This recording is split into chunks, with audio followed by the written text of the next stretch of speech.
Securities and advisory services offer.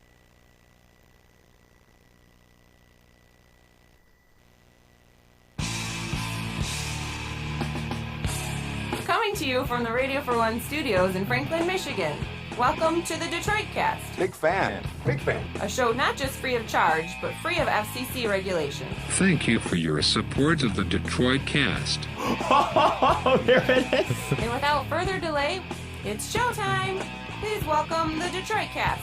Here are your hosts, Mike and Jay. Well, welcome to the Detroit Cast. Fine hosts, Mike and Jay. Big E is here. Shalom, Big E. Jay, how are you, my friend? Glad to be with you, Mike. Are you? Glad to start another week with you, gentlemen. Yes. How are you doing, Mike? You look like you have a headache. I have a screaming headache. Oh, yeah. splitting. Splitting, yeah. I keep doing this. You ever do this where you like push up, Sure. like above your eyeballs themselves, like into the skull part? Yeah, you try to like make the pain worse so that when you let go, it feels better because you're not in as much pain as you are when you're pushing really hard. I feel like I'm reducing the pain. I didn't know that's what I was doing. That I was Now trying let to go. Let go. Doesn't it feel a relief for like from 1 the pain second. you were causing? Yeah. For like 1 second. I've been taking Theraflu all day. I just feel weird. It's probably allergies. Oh, it but definitely is. I don't know. If it's the flu, I apologize to mostly you guys. I don't think the listeners will catch it. You'll be but- all right. I'm confident. Yeah, I am as well. So that was what? Son of a bitch. For any YouTube listeners or watchers. Now my bones are hurting too for no good reason. Shit. My head was hurting all along, and now all of a sudden my bones are aching, Jay. God damn you to hell, E. Damn you to hell is right. Well, it was only a minute and 15 seconds or so. That's right. How was your weekend? Very good. I went to Cleveland for soccer. I hear and- Cleveland rocks. Yeah, Find that to be true? Cleveland. It was good. Weather was a little touch and go there, but dude, Yeah. I guess I didn't realize, and I've obviously been to Cleveland before, but I guess I didn't realize how close it is, man. Yeah. What is it? 4 hours? Not even. I want to go back and hit that town a little bit. Just and because see- it's close? Yeah, it's like so doable. Yeah. I don't know what their hot spots are now. I used to love going to the flats, like Derek and I. Hot spot. Yeah, that was really cool. Like right on the water, they had all those bars. I don't think the Cleveland Flats are there anymore. If they are, they've really changed a lot. But you could like water taxi across the place, and they just had it was just like a. If you were younger, if you were E's age, you just rage down in the flats. It was a lot of fun, but it's been years since I've been to Cleveland myself. What were you doing there? Soccer, of course. Yeah, well, it could have been band. Oh yeah, true. No, Russell had a couple games over there. so- Yeah, how's our young assassin in training doing? he's doing well. Yep. Yeah, soccer helping his assassin skills, or It's keeping him fit. yeah. Well, that's good. That's good. Yeah, I spent most of the weekend reading a fucking book, man. I Don't feel say it like that. It's a Well, great book. it's This is my favorite book I think that we've done really in the few years. Yeah. well The Road to Jonestown. about Jim Jones. Oh, and- is he a freak? Oh, Yeah, he is from like an early diabolical. age too, Yes. like weird. diabolically strange. Did you find it like I'm finding it like I feel like okay, I just read for 3 hours and I've flipped through 4 pages. That's great. I'm like trying to get through it and it's great. Don't get me wrong, it's fast. It's just a long book. It is. It's a long book. I mean, starting from his childhood, which is necessary because he's a weirdo right out of the gate. No, I'm totally glad the guy started so early. I Yeah. bet a lot of people analyzing him don't research as much as they should about his childhood because Yeah. he starts with his mom and how weird his mom was, and she Mm-hmm. sort of imprinted that on him. Yeah. Oh my God! And of course, we're talking about the Jim Jones who ends up committing Killing mass suicide, 900 quote unquote, people, was it? over 900 in Guyana, Yeah. where he led his flock Yep. to go live the promised land, so to speak. If you're unfamiliar with the story, that's where we get the term "Don't drink the Kool-Aid" Yeah. from. That's precisely the event that took place. They were drinking cyanide, was it, in Kool-Aid? A little known fact was actually Flavor Aid, Mike. Was it? But yeah, Kool-Aid sort of got latched onto it. Yeah, it's like Kool-Aid calling a takes credit. flying disc a frisbee. You know, Sure. we've all done it. Yeah, a tissue, a Kleenex. Sure. These things happen. Sure. Copy machine, a Xerox. Yeah. Yeah. With So a yeah. Z, righty? Yes. Hell yeah. So I'm making my way through that book, and I'm waiting for it to, like take off to another level. And I know that's right around the corner, but we've got an interview with a guy Tuesday. Yeah. So I'm trying to get through it as fast as I can. We do have an interview scheduled today We'll be talking to one Jenny Nordback. The Scarlet Letters is the name of her book, and she was a dominatrix at an L.A. dungeon straight out of college a few years back, and she's written a book about it, and so we look forward to talking to her. The book absolutely creeped Jay out, as far as I can tell. It didn't creep me out. I don't know. Yeah. To me, it's like you read one Penthouse Forum, you've read them all. Well, you ordered the book, so no one to blame I but did. yourself. You This one ordered actually the book. caught my eye. I saw a little blurb on the side of some website. I'm like, let's talk to her. Yeah, why not? The thing about it that caught my eye and catches a lot of people's, I'm sure, is the fact that she was in Hollywood, and there is some allusion to some stars being involved with this Yeah. dungeon. And of course, she's not going to drop Yeah. names exactly, but They never the do. speculation is fun. Yeah, for sure. E, how was your... Gentlemen. Whoop, look up, locate, and step aside. Whew, problem. No problem. Well remembered, right? Yeah. If you were in Texas, you needed that little PSA this weekend, by the way. Why? Some inclement Texas weather. and Missouri. Really? Yeah. Oh, yeah. There's a few people that were taken this- down to Chinatown this weekend. Is this is this the time of the year when it's not great to be in Texas, or is that more? That's more upper Texas, though, right? Not lower Texas. Talking about tornado season. Yeah. here? Storm chasing. Mm-hmm. Oklahoma. Was going on this Northern weekend. Texas. But that's like northern Texas usually, not around Houston, right? Oh, you heading to Houston? Oh, he's soon, going are to you? Texas. Fucking selfish E. I'm like, wow, he really seems researched on the trials and tribulations of young I Texanians. just don't want to have my own self have to deal with anything. Oh, E. Yeah. Yeah, whatever. no, I know. I was reading about one lady who died. One lady who died. She was like 75 or something, and they got caught in a flash flood. And her husband... Damn it, I did not need that today. Of all days, I did not need lady in my ear today. But dude, think about this. You've like made it to 75 with your wife, and then it's like, the car's going down the flash flood, and Henry or whatever is just like desperately trying to grasp at her. Oh, I got you, I got you, no. Mabel. No, I don't, and then bye-bye. Mabel just floats away. Yeah, I don't think her name was Mabel. I don't think his was Harold, but she's no longer with us. And just it's one thing if, she was at the grocery store, caught a flood, and, was surfed that thing to her demise. That's one thing. But when it's like, oh, you had it, like he's going to relive that play his whole life. It's like dropping the football, Yeah. right in your hands. It's Laces out, Finkel. That's right. Chip shot field goal. It's like, oh, Harold, you were right there. Remember when you grabbed her arm or whatever? And then it's, oh, man. Just going to have to replay that in your head for the rest of time. It's your hands. You got to catch it. Anyway, E, how was your weekend? A good weekend, I guess. Yeah, this weekend had some potential, I understand, sir. It sure did. Would you hit the chain smokers? Yeah. Why, Where that's why I was bring that, it E? up. The Joe Louis. Oh, okay. Yeah, the Joe. Well, it was an interesting situation because originally, a month ago, or more than a month ago, or whenever we bought these tickets, I actually bought these tickets with another girl from Grand Rapids that was going to go. God, so many, you just can't keep Dude. track. You know? Yeah. But Trail of bitches surrounding this guy. It's incredible. yeah, I don't know how to explain the story, but the point is so then anyway, I'd mentioned that when I first bought these tickets like months ago, I'd mentioned staying in Detroit because I could drive all the way from Grand Rapids to back, and I kind of thought, why don't you just stay in Detroit, whatever. Yeah. And then when she got a hold of me this week, but then I found out earlier in the week that that the girl I've been kind of seeing here is going to go to the show with me. So I kind of didn't. She bought her own ticket to the show, didn't she? Yeah. Wow. Yeah, she did. And so then on Monday though, I didn't want to be a jerk to the other one and be like, hey, so what do you So when do you're looking at a three-way. Three-way. Did you stumble into a three-way this Biggie weekend? goes E? from nothing, striking out left and right for 3 years, and then he saunters into a three-way. No, that's not what happened. What actually happened is that I messaged her on Monday and said, hey, so when are you coming down for the show on Thursday? Blah, blah, blah. And I said, just FYI, I mentioned it before, but I'm going to just stay in Detroit. I don't got to do anything Friday morning. And then she just instantly went right to just, oh, what's your number? I'll text you when I get there, and maybe we'll meet up at the show.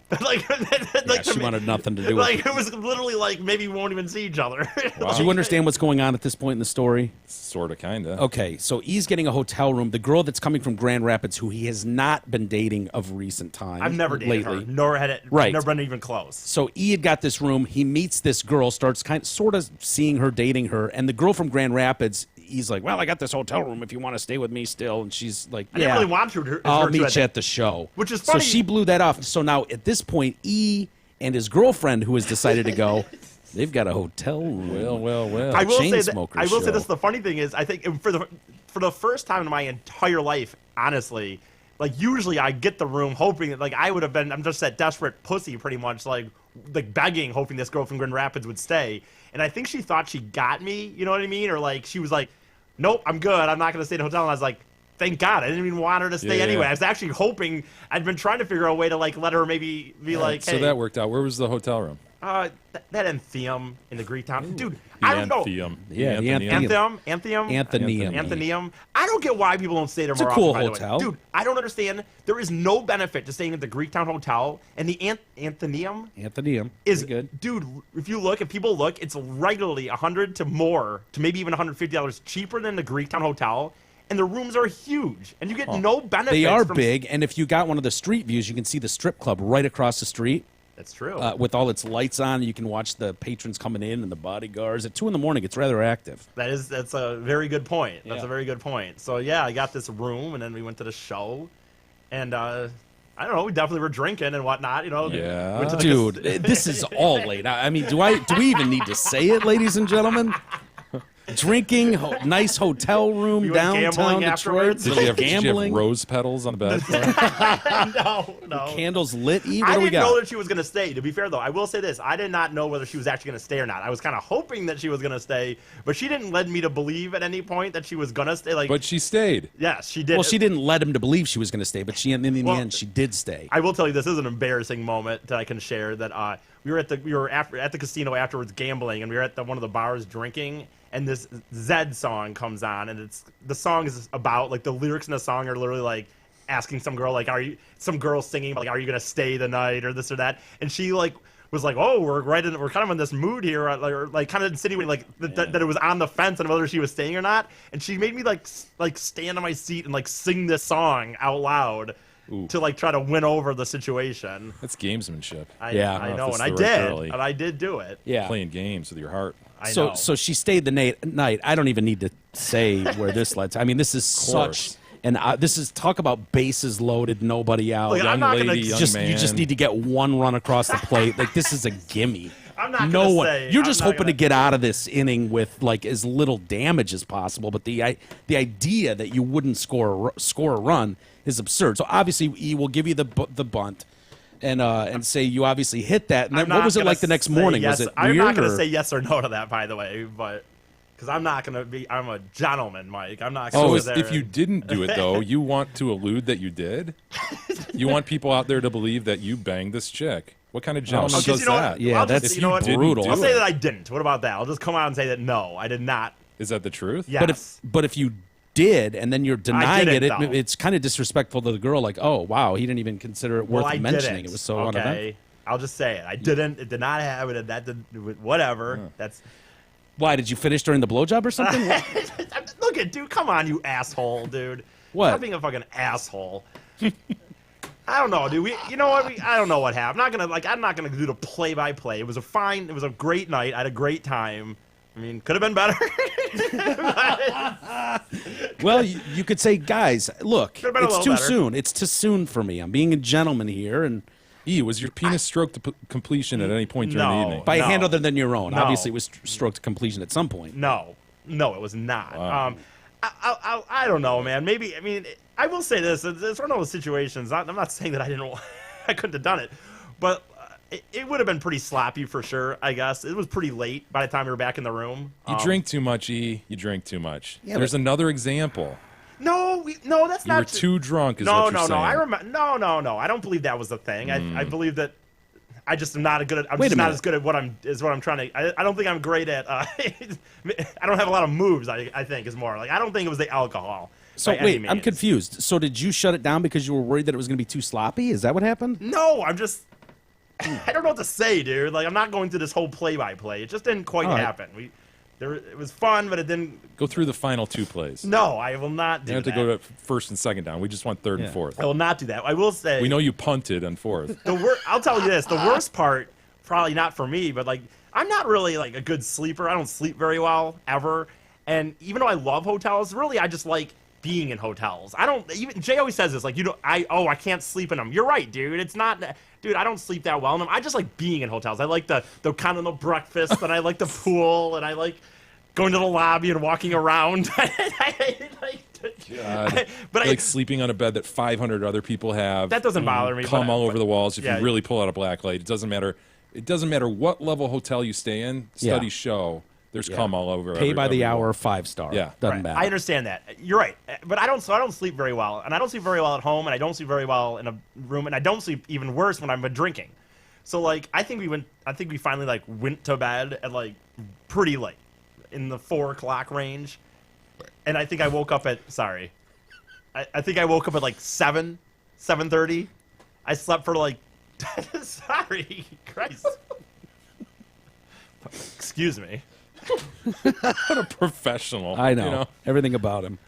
Just pro. But I think I only slept like 2.5 hours, and she was like ready to sleep, man. Like normal people, she didn't, she didn't have to work. She could, sleep as late as she wanted to. We both could have Yeah, slept. all as of late this as- could be cut. What are you getting to, E? What's the point? Where are you going, man? I'm saying that, like, I think that was the worst part of the experience, probably on her end, was just like she was ready to freaking just be sleeping. But and you kept her up. Well, like I woke up at like 7:30, so I was just in the bed, and I just kept getting up and fidgeting and like Golly. checking my phone and like walking up and down, and it's just like it's just really.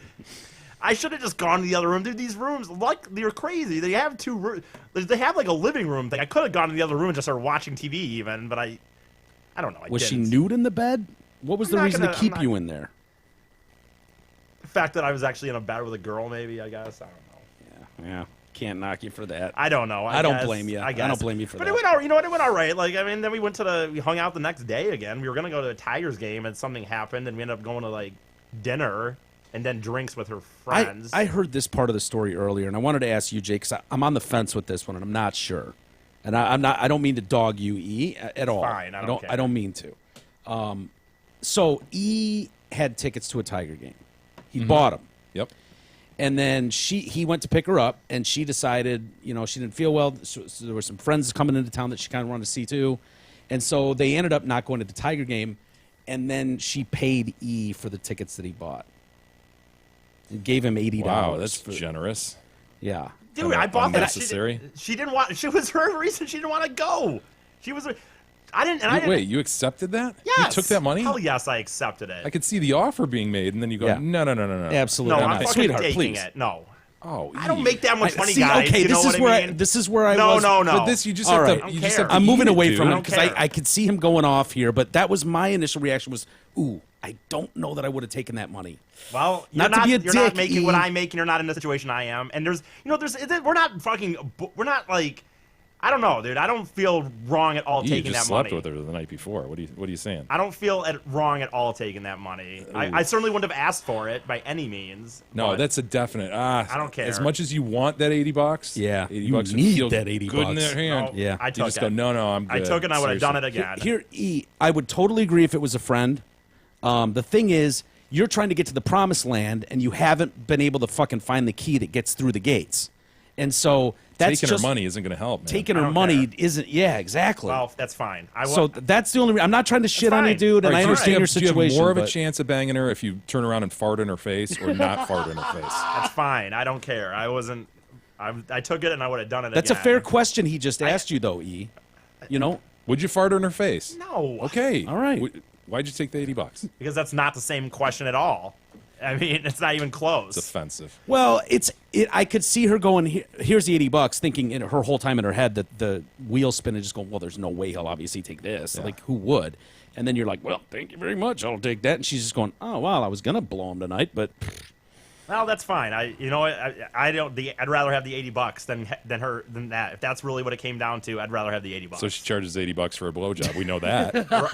well, At least we got to the bottom of that. yeah, right. Sure. Christ, you guys. Dude. no, seriously, I get what you're saying. honestly, I get what I you're didn't know. saying. I could see Jay going because Jay's That's very fine. confident in himself as a person, always has been. I could see Jay going, yeah, there's nothing wrong with that. That's why I was literally on the fence because my thought was, oh fuck, no, I wouldn't have touched Yeah. that money. That is dirty money. I wouldn't have don't care. touched it. Well, I would have, And- and I did. So And I would have accepted the ruling if Jay went, no, dude, no, there's nothing wrong with that. You planned to take her there, you bought the tickets, and You can't she take wanted the to money. reimburse You can't take that money. well, I did, and I would have done it again. You need to find a way to give it back to her. So we're not going to learn from our mistakes then, is what you're saying. I don't see it as a mistake. I'm sorry. Okay. All right. I don't. In that situation, look, I'm willing to pay for anything that I do, but you know what? If she wanted to offer it up because we didn't go based on the fact that she was kind of feeling sick and she wanted to meet some friends, where I had to sit for 3 hours and listen to her talk to her friends on inside stories and stuff, which is now, fine. now This he's taking shots. Which is fine, Wow. but clearly wasn't. 'Cause Yeah. No, it was sucked. fine, but I don't mind taking $80 then for the tickets that I bought to go to the game. Did you pay for drinks for everybody? No. I don't have that kind of. You know what? She makes. Well, you got $80 in your pocket, She I know makes, that. No. She makes considerably more money than I make, guys. So you know what? I don't mind. She can buy. I bought her the first drink at the bar, and then when they went with the groups, they all just were buying drinks, and the checks came out. And I only got one beer the whole night. I sipped on one. If I had been buying beers, I could think that maybe we would have been on one thing. But I had one beer the whole night. I paid for our first round, and then we moved to another table once the friends got there. And then I didn't drink another beer the rest of the night anyway. Oh, Manny. I just, you know what? Honestly, I want to leave this right here because this could get ugly. Because care. I've got a headache and I feel like I could, go off on explaining some things, but I don't. I think you should. Just But I- really quickly hit him So- with a simple You explanation. know what? No. I Well- don't have the fucking money to be this kind of baller, and I'm not going to do it. I'm not going to pretend I'm going to do Dude, it. being a baller is not like picking up drinks at a small, for a couple rounds. I'm not That's buying not baller. drinks for these fucking people. Fuck that. Call their friends the fucking people. Yeah. Usually how that works is if you buy a round, then someone else buys a round and someone else buys a round, but then you get credit for like starting that, and it's a good gesture. Or There wasn't buying rounds, by the way. We had a waitress that was setting up tabs for the whole night. It wasn't like we were going Well- up to the bar and getting rounds. I think it's not about how much money you have in the bank or how much money you have on you. If you can afford to get through that night, when you're trying to get somewhere with a person, and take this for what it is. If you're trying to get somewhere with a person, that's not the time to be like, well, I got the last one, you got this one, to a girl. Like That's if you, fine. I don't care. You know what I mean? Like That's if not how you're I'm gonna do if it, you're so. okay, well, I'm just telling you for other people that might be listening. Then This is one way to look at it. You had invested $80 in that night, and instead of keeping that $80 invested and just going, I was spending $80 on that night, whether we go to the Tiger game or we go to the bar, spending $80, you took the $80 back. Yeah. You know what I mean? You're right. That's what I did. Oh, There's, We're by the just way, trying there's to other, help you. We're That's just fine. trying to help. There's other reasons. By the way, it's fine. I don't know, dude. There's all right. We're just trying to help you I to do see get- it from a different I do get- perspective I do and get what like you guys are saying. understand I what do we're. get what you guys are saying. I get it. And He's having a second no, thought? He is. I don't Yeah, regret yes, the. yes. I don't No, regret he the regrets tickets. it. I don't regret the tickets. Maybe I regret. Maybe I could have thrown a 20 into the drinks and just say, "Hey guys, this is on me" or whatever. Maybe that. I don't regret the tickets at all though, and I would See, do I that would- again in a second. See, the tickets is the one that I would really have changed No. for sure. I don't regret that at all. Not for a second. Mike, we have an important message from Zott Ford. All right. As you know, one of the best ways to support the Detroit Cast is to support the sponsors that support us. So, if you want the best deal and the finest experience on the planet, drag your sorry ass to Zott Ford right now. New or pre-owned, car, truck, or SUV. Purchase or lease. You want it, you got it, and at the very best price possible. Only at Zott Ford and dealsinthed.com. You don't get upset. I'm I seriously not trying to understand. bum you out. I know you're not. It's I think, fine. honestly, that this is new territory for you, and if Jay and I can Help in any way. in any way at all, just to, like there are little tiny things that you can do throughout a general date or leading up to a date or post a meal. That there's just little things that most people. I said a meal. That most people just know because they've done it, and they failed when they were younger. You didn't have those experiences, so I don't blame you totally for this. But if there's little things, and if it could be as simple as holding a door or picking I up do a that tab stuff, by the way. or refusing money for something. Oh, I got parking. Bullshit. You're not picking up parking. I got it. Being that guy can just be little baby steps to lead into, all right, I'm going to, Generally speaking, get further E, along with a girl. That's is, all. Is it fair to say, no matter what you make, if you're going to get in this game with a chick, you can't be a penny pincher? I get that. Yeah. I don't think that I am. She can't expect you to get front row tickets and bust the bank open doing all sorts of things. But if you're willing to go out with her, you can't be counting how much dollars you That's put not in what- I'm versus not- I her understand and that. what I her don't do friends that. paid for. You got to just I don't do be that. willing to go. I Put understand yourself that. out I there. get that. Fuck you. I get that, and I don't do that. You know, it's not like, by God, Friday or when we went to the Chainsmokers concert, I bought all the drinks. At the Good frickin' worky. thing like that. We bought. She bought her own ticket, and you bought her drinks. That's good. The hotel. Granted, she didn't have to stay there, but it let her. She chose to. Did that she was pay all. for part of that? No, fuck no. Oh God. I know. Thank you, Your Lord. heart Yeah, sank, it did. didn't Honestly, it did. Yeah. It did. Of course Good worky. not. Good job. Of course not. I get what you guys are saying, and you know what? I get that there's a little things here and there, but maybe, like I said, maybe the rounds of drinks I would have done something a little different there. I would have not. I'm not taking back those tire ticket money, no matter what. I don't believe that. You know what? If I'm making a little more money, yes, I think there's circumstances in my life where I would love to just be like, yes, $80 isn't a big deal to me. But the reality is $80 could be my entire week of like getting Yeah, but through to a me, week. you had invested that, but I you understand wanted that, to but- take that money back. It was.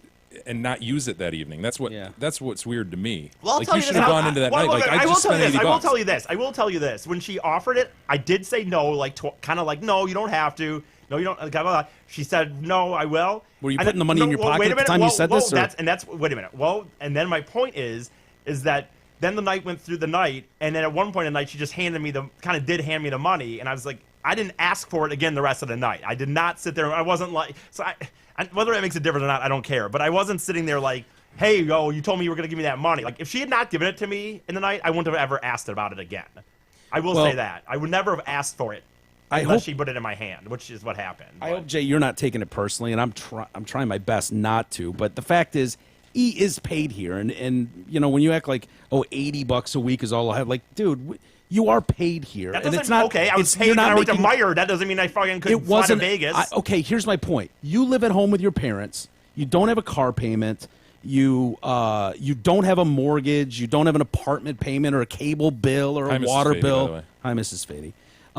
You don't have any of those things. Well, I like and to- when I made what you make right now, I lived in a place with 3 other guys, and there's not a fucking. I didn't have more than $50 a month in extra cash, and there's not a chance on the planet I would have let a date pay for shit. Well, That's just me. that's fine. Does this warrant a full accounting of these monthly funds? Maybe. No, that's not going to happen, for one, by the way. But I get what you're saying. And you know what, dude? The notion that there's any suggestion that I'm not like a guy who's willing to pay for a dinner or willing to spend money on dates is ridiculous. She offered it, and I took it. That's what I would never have asked for that But money. the notion is I ridiculous. never would have asked for You that have money. no grounds to conclude. I that. don't know. I would never have asked for that money. And she offered it, and so I took it. That's Got it. fine. All right.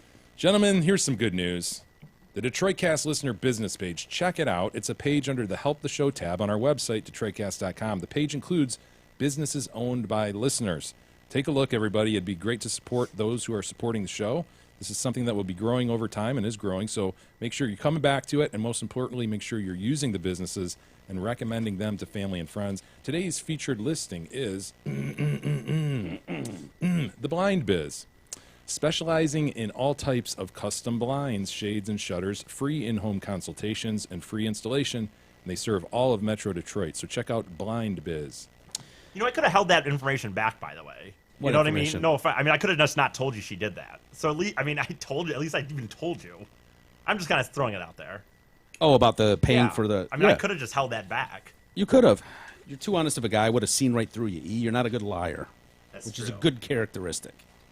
Hey, we should call the Scarlet Letters Jenny Nordback in a couple minutes here. But did you see the White House Correspondents' Dinner over the weekend? It went off even in the absence of President Donald J. Trump himself. Yes. Oh, these people. I just he did a rally in Pennsylvania instead, Right.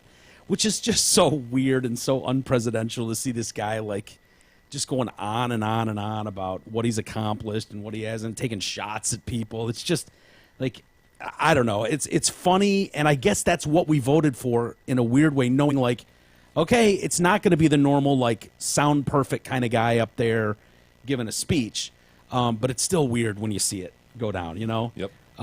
So they had the. Did you keep tabs of any of that shit over the weekend? This A little bit. Yeah, I saw some highlights. they had that Daily Show correspondent, Right. comedian / comedian guy.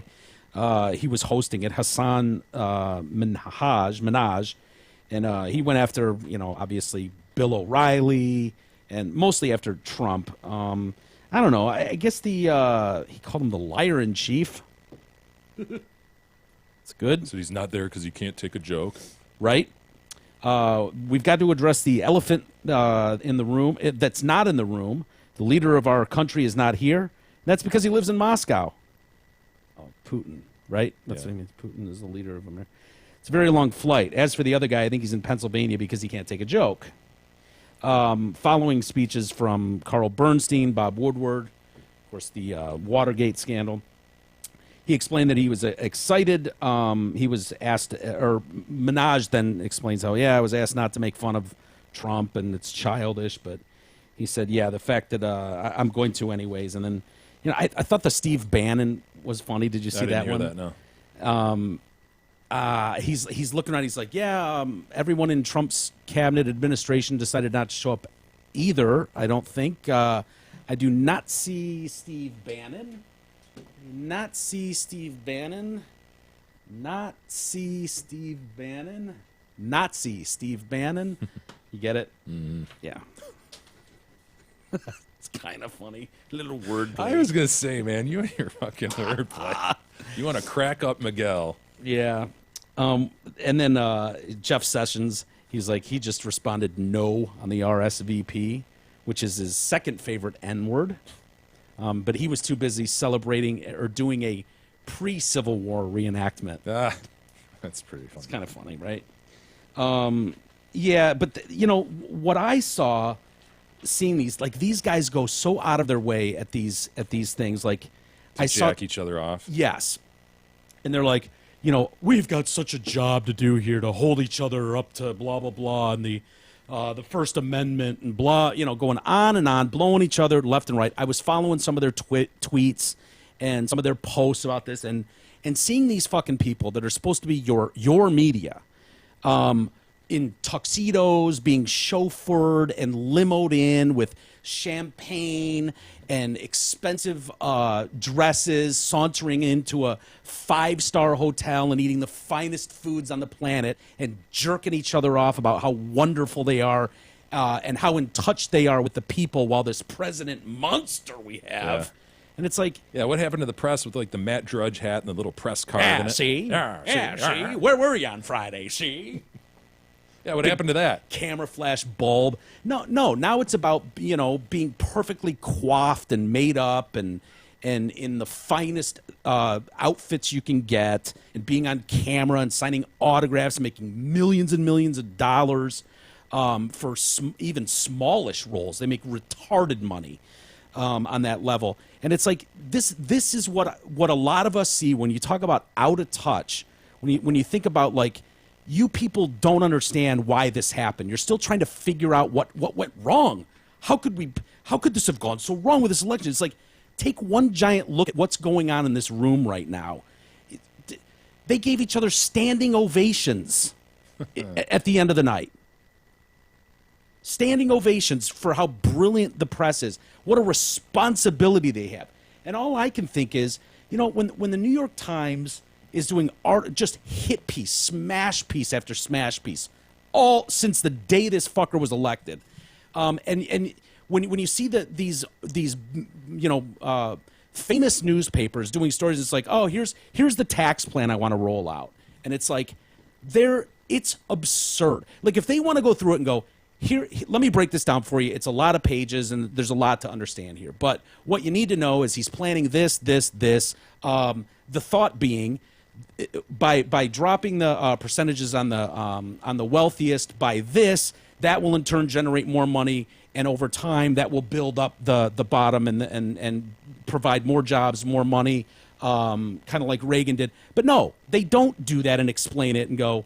It turns into more of a just like an opinion piece where it's like, Donald Trump looking out for the richest few, that his tax breaks will be for the richest few, and it's like, okay, that's why you get fake media tags on you. Yeah, that's the problem is everything's an opinion piece. Yeah. There's no just straight up reporting of the facts anymore. Yeah. And so that sort of thing, when you see them like blowing each other and and all that. It's like, ugh, That's creative. just don't even get it. You don't get why people don't like you. Fuck. All right, should we call Jenny. Jenny Nordback? You be nice, Jay. Yeah, well. Christ's sakes. Anyway, I found it fascinating. Some of the characters in this book. These people that. Do most people know what a dungeon is, right? We're talking Sure. BDSM. She was a dominatrix in L.A. I think most people have, at least a vision in their mind what that would entail. Yeah, whips and chains and flogs. But there's all kinds of weirdos too that like want to be tickled or want to tickle you. Just kind of.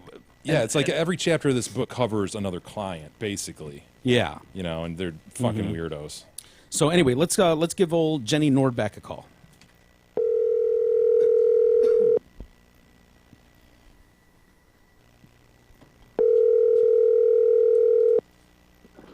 Hello, hello. Hello, is this Jenny Nordback? This is Jenny Nordback. Hey, Hi. Jenny. Hey, Jen. It's Mike and Jay from the Detroit Cast. Thanks for calling in. Thanks for having me. Absolutely. I've really actually enjoyed the book, The Scarlet Letters, My Secret Year of Men in an LA Dungeon. How's it doing for you? Good, good. It's exciting to have it out there. It's kind of liberating. It's a fascinating read for a lot of us that are not into the BDSM world or stuff like that. It'll probably be shocking to a lot of people, maybe even offensive to some. But I guess I'm wondering, Jenny, like how a girl like you, obviously a smart girl, soon to be a professional, recent grad from Southern Cal, how do you end up calling on an ad in a paper for an LA dungeon and walking? I'd be so terrified to even look to do something like that. Yeah, I mean, I think I was at that age, I was 22 and just graduating from school and had a degree in archaeology, which was really fun, but not all that practical. So I had taken an 8-to-5 job and was panicking like a lot of my generation does of like, is this it? Like, am I stuck now doing an 8-to-5 job? So I had that on the one hand and, $100,000 in student loans coming out of USC and no idea how I was going to pay them off.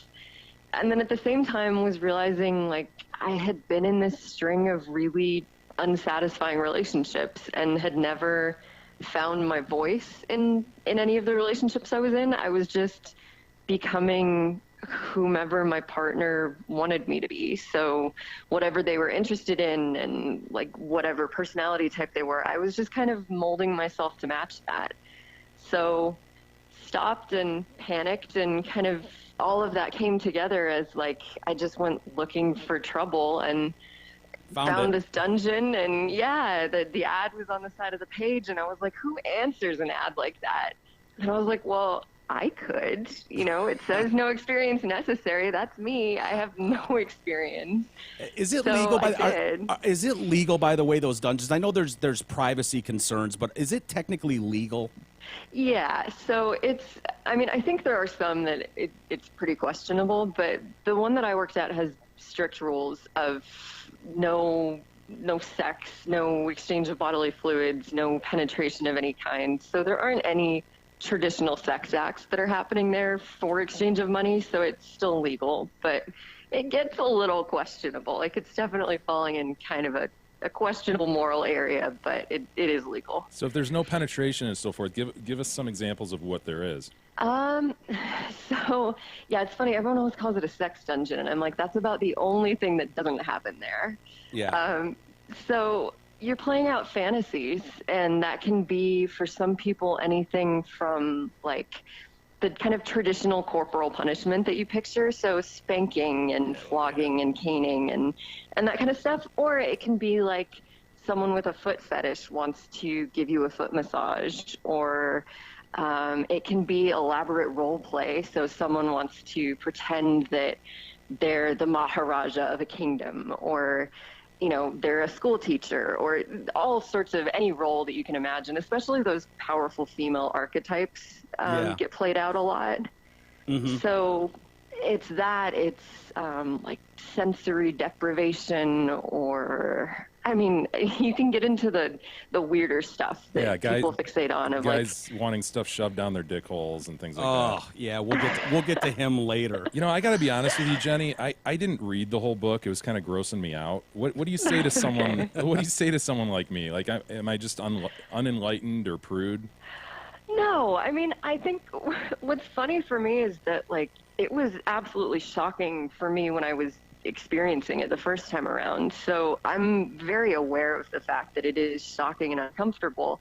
But I think, I did an interview with some women recently, and their knee-jerk reaction to all of it was just like, that is disgusting, and they were Repulsive, appalled. Yeah. And my comment to them is that if you are the kind of person whose automatic knee-jerk reaction is to just be disgusted by anything that's outside of the norm, you're never going to be in a relationship with someone who feels safe sharing their deep, dark fantasies with you. It's our problem. And Yeah, it's your and fault, maybe Jay. you're okay with well, I get it. It's hard. Like, it's difficult to wrap your head around some of it, but So much of it think, is just like, fucking gross. I mean, like farting in guys' faces and shitting and pissing and Yeah. Come on. It's so funny because my reaction, and I don't know if this is the right reaction, Jenny, because, to each their own. I really believe that. I know some of this subject stuff is tougher for Jay, and I get that it's going to split people in the country a lot, the subject matter.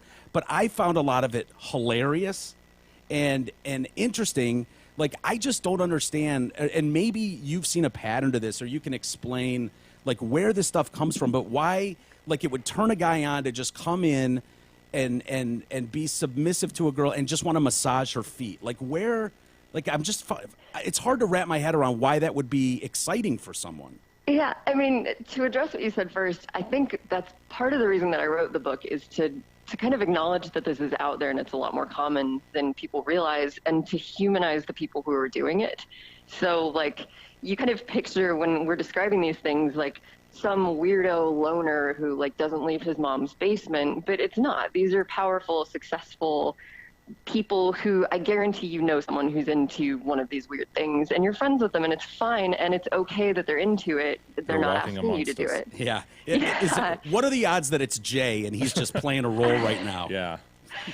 I said that recently. Someone was, like, a little too fixated on the fact that there were golden showers in the book. And there's Yeah, only that's my one golden favorite. shower in the book. Yeah. And he kept describing it as urine soaked. And I was like, why are you so fixated on that? Yeah, it's like these conservative politicians who, homosexuality and all that, and then they come Yeah. out and it's like them banging some kid in a bathroom. Yeah, yeah. pictures. And, so, no, Yeah. I can assure you I'm not into chicks shitting on my face, but, it is what it is. And to be totally clear, that's not in the book, guys. Yeah, no, I have never shit on anyone. You know what? I didn't know that because, like I said, I didn't get through it. It grossed me out. Yeah. I did get through it, and I'm fascinated by a lot of the people in here, including, like, your first ever client, Tickle Ed, which is like you want to describe Tickle Ed for our audience? Yeah. Ed was like he was in his 80s and was into tickling, and I mean, that kind of covers him. He's No, it doesn't, because your book is like this guy is like nude and he's got these frail old, like, wrinkled ass hands, and he's grinning like a madman as he's walking towards you slowly, going, Here comes the tickle monster. Here comes the tickle monster. Yeah. And I just picked the visual that paints is hilarious to me. And I don't mean to. It's gotta be hard to forget. I'm not judging Ed. To each their own. Yeah.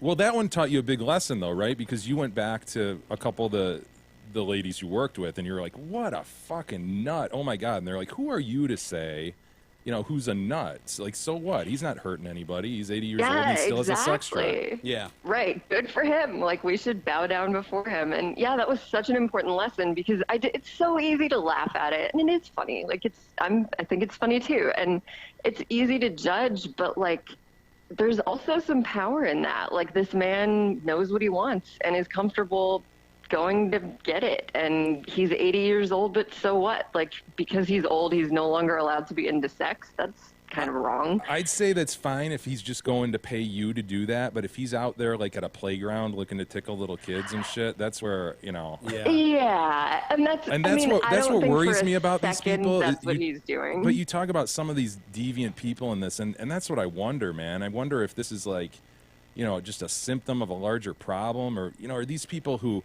look? You hope this is what they're doing instead of living it out in the real exactly. world. And is this like a case of where like heterosexual porn just wasn't enough, so you take it to the next level, and all of a sudden you're banging a goat? You know, it's just, to me, man, it's just so extreme to me. I mean, I think it's a little dangerous even to use the word deviant, because there's nothing true. wrong with most of the things that people are doing. So, like, let's be careful with that one. But Yeah, I'm true. I'll be actually careful. Yeah, more Jay. worried about the people who are repressing it, and those are the people who end up doing illegal things. And Yeah. you know, it's the politician thing that you were just Yeah. talking about, where, like, you know, you're burying it and hiding it and whatever. I think if you can find a safe, sane, consensual way to fulfill your fantasy, there's nothing wrong with that. And it's normal. Well, There's my so many question- people doing it. My concern, I guess, is like the ability to do that in that environment. Is exacerbating? Is that kind of giving him the balls to go, you know what, this was fun to actually act out this fantasy with a person. I'm going to go do it elsewhere as well and not pay for it. You know, like, I don't know. That's kind of my concern. Like, the more you churn this deviance, sorry to use the word, but you know, is it really restricted to this safe area between consenting adults, or is it like, you know, overflowing into our culture and fucking up the world and making it, you know, just grosser? I don't know. I know you can't answer that, but that's my concern.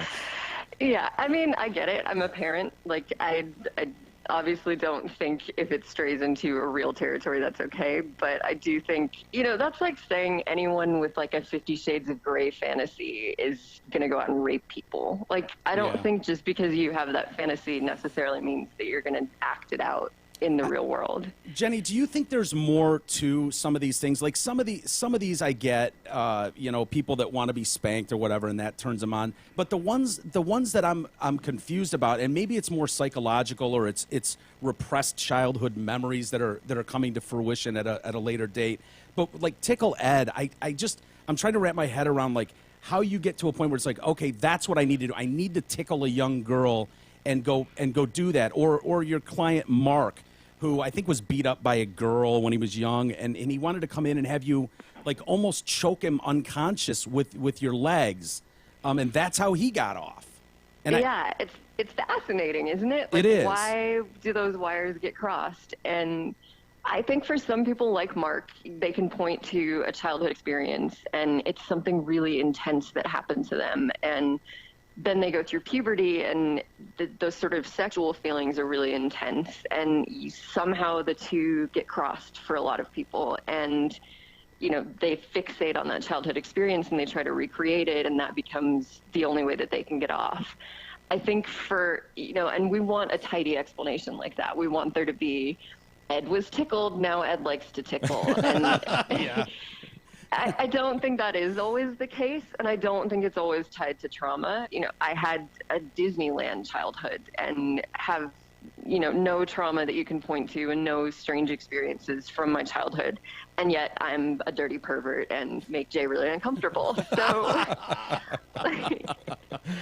Well, it's a good read because, you know, a lot of the chapters are just titled like different clients, and you kind of run down what they were all into, and I think part of the thing I liked about it, Jenny, was that I just always, like, my impression of that world was always scary. It was more like a villain or a monster in a scary movie, like you think of the Gimp in Pulp Fiction. totally. And, you know what I mean? And so it kind of like, while some of it, is way over the line for me and certainly for Jay, you did see kind of a human side to a lot of these people, and, you know, they kind of, you know, I don't know, snap out of it almost once their role was done and you got to see the humanity in them.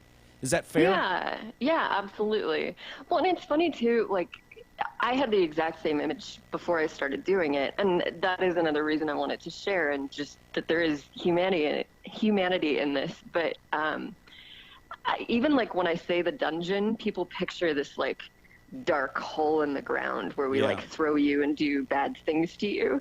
But it's totally not. Like, people go by this building every day and have no idea that that's what happens in there. And there's like different themes for all of the rooms. So there's like a classroom and a medical room and, you know, a frilly Victorian lounge. And like, it's kind of interesting the way you create a space to carry out those fantasies, that like there are those different themes that they seem to fall under. One of the other guys in here that I found fascinating was a guy named Alex. And Alex was a customer that would come in all the time. And your description early on of him, here's a guy that's a Mormon, strict religious values of the Mormon faith with a big family.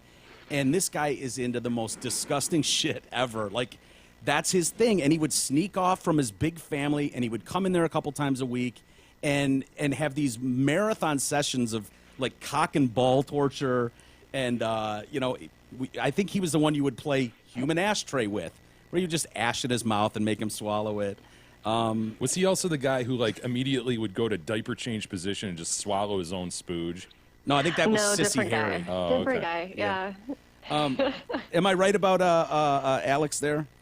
Yeah, you are, exactly. Yeah. I think he's the one, too, where he would book, like most people would book an hour-long session, and they'd go in and whatever, but he would have these like 3 or 4 hour-long sessions. And so it's like, for you, trying to come up with something original to make him do that was gross Yeah. was stressful, it sounds like.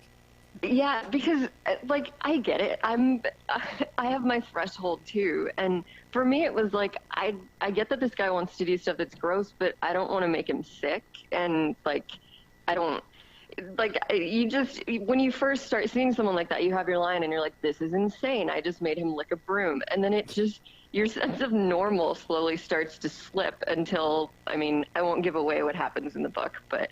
Yeah. Until you're doing something really ridiculous and you're like, who am I? Like, how have I gotten this far from, you know, I started as Jay and now I'm, you know, making him lick the sole of my shoe and it's no big deal. Like, I'm contemplating work the next day. It's just, becomes normal for you.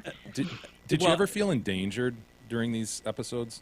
Yeah, I Yoshi. had a couple of sessions, Yoshi, where things got pretty questionable. And it's funny that the craziest realization when particularly that incident that you're referring to happened is that like there's nothing you can yell in the dungeon that is going to immediately alert someone that you're in danger.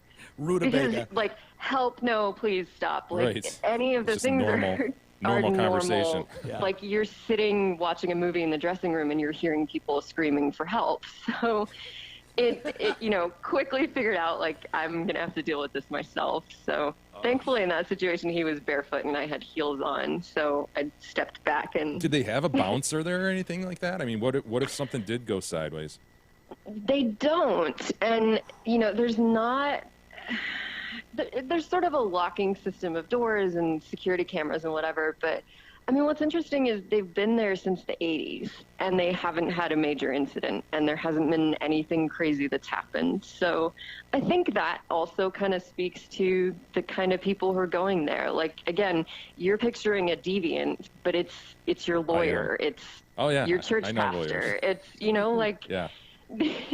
these aren't the kinds of people who are lawbreakers. Yeah. They're just the kinds of people who have interesting fantasies. Well, interesting thing about Yoshi, the guy we're talking about here, he was a guy that would get really aggressive, and so you had to set really, really strict rules, and you had to cover all your bases so both parties knew what was allowed, what wasn't. And he was kind of a creepy dude anyway, so you didn't really like him. This is the impression I got. And then one day in the room with him, he just like ripped your top down and like latched onto a titty and wouldn't let go. And that's what you mean when you're like, you can yell, you know, help, I need help, stop, you know, like, but that's screamed all the time. The thing that was fascinating about that, I think Yoshi was a doctor and you ran into him in your professional life and you were just like, holy shit, that's Yoshi, the guy that tried to rape me. Yeah, it's crazy. In a city the size of Los Angeles, you're like, all right, what are the odds of me really running into a client outside of work? And it's funny that almost all of us had a story of it happening at a baby shower or, you know, at the gas station or whatever. And of course, I always thought it would be, Doggy Dan or one of my clients that I liked and would just kind of be like, hey, and give them the like knowing wink and then Hey, go about our Doggy business. Dan. Yeah. Hey, Doggy Dan, Yeah. nice to see you. But of course, when it happened for me, it was like my least favorite client who I'd had the worst experience with. And it was in a professional environment at my day job where no one knew what I was doing at night. So that was, not great, but Yeah. it turned out okay. And he was kind of a wild card, one that you actually had to worry, like, oh, would this guy actually say something? Where if Doggy Dan comes in, you really don't have to worry that he's going to actually, like, narc you out. But with Yoshi, you didn't really know. All right, Jenny, it's time Yeah. to drop some names. You're there in LA. You're in a dungeon environment. Some famous people, pseudo famous people, are coming in. Come on, who do we have? Who are the deviants in can't. Hollywood? You know, who's the if you guy who used wanted the any finger word down but his dick deviant, hole? I might have given you the juice, but it's sorry. All right. So wanting you to stick your finger down his dick hole is not deviant. I take that back. Who's the actor involved in that? Come on, give us a hint. Mistress Penetration, come on. He has a penis. Yeah, a beautiful He's one, a I've heard. man. It is. And a really I think big dick magnificent hole. was the word. Yeah. Yeah, it's funny when you describe, you call him Oliver. I thought a more fitting name would have been Oscar, for the fact that he was he was apparently, the way you say it, is a major A-list star. I hope it's not someone lame like Charlie Sheen.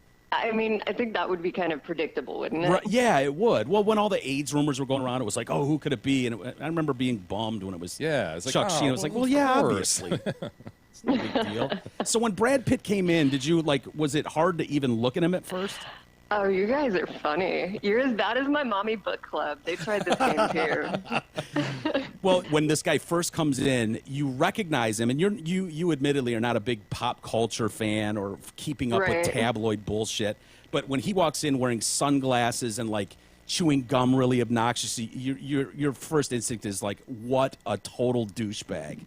And Yeah, I didn't like him. I was like, seriously, you're going to wear your sunglasses inside in the dark room as though I'm not going to recognize you, and stop smacking the gum.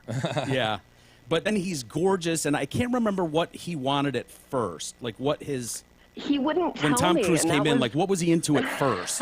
That was kind of part of his douchebaggery at first, is that he was just really vague, like, I want you to dominate me. And it was like, well, does that mean you want me to tie your toes apart and give you paper cuts? Or, like, give me some input here?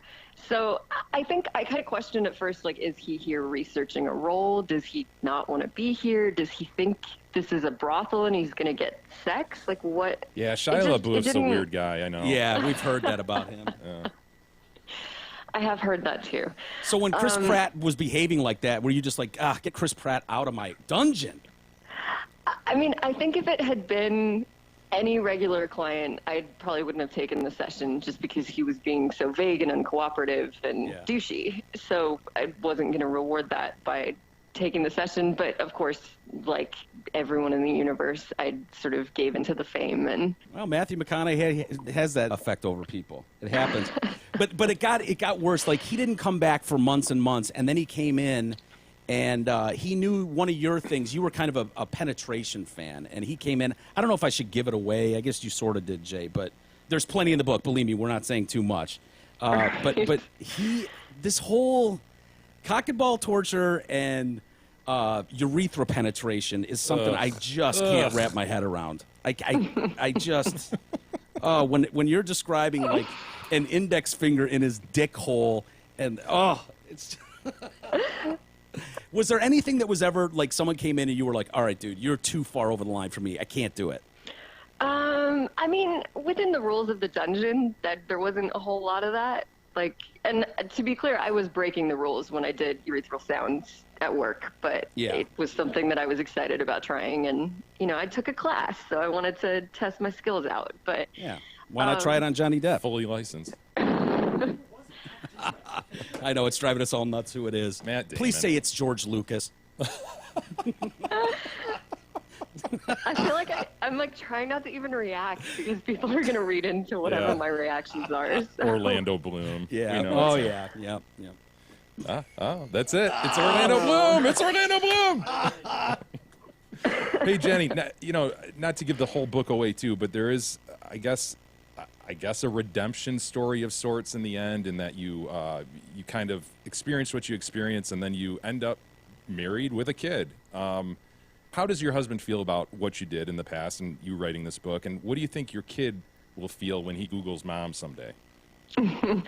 I think my husband is a grown-up and realizes that, that everyone has a past, and he doesn't think there's anything wrong with mine to start with. But I think even if he did, I am a product of that. So I am this centered, confident, put-together woman who has a voice, and that was the catalyst for that happening. And I wouldn't be the person that he's in love with if I hadn't gone through those experiences. So I think he takes that for what it is and appreciates it. But I think it's really tough to know as a parent. With my kid is 18 months old, so he's just learning how to say no's, and the concept of dominatrix and Google and everything else. Is He'll so be on the far, Google machine before you know it. Yeah. right? Yeah. So, I think that the sort of textbook answer is like, it'll be fine. I'm going to raise a child who's open-minded enough that everything is going to be okay. And I do believe that. But, we might have to find our footing with it. It's really tough to know until you're in that situation. But I think, especially we're kind of in this interesting time where, like, our parents and grandparents, we hear these stories about them when they're younger, but we don't really see any documentation of it. Mm-hmm. But this next generation is going to grow up in a world where their parents' college exploits are fully documented on the internet. Yeah, it's so bizarre. it's like, Yeah.